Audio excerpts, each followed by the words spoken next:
बिच्छू आप सभी ने सुना होगा पानी में बह रहा था।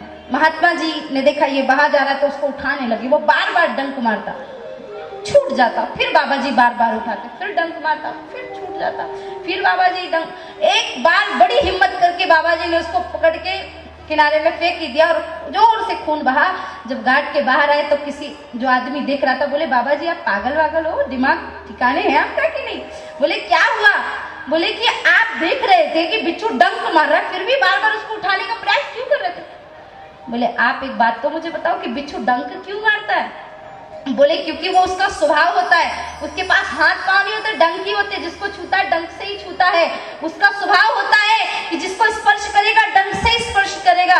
महात्मा जी ने कहा कि बेटा तेरी समझ में इतनी सी बात नहीं आती कि एक छोटा सा बिच्छू होके वो अपना स्वभाव नहीं छोड़ता, तो मैं संत होकर के अपना स्वभाव कैसे छोड़ता?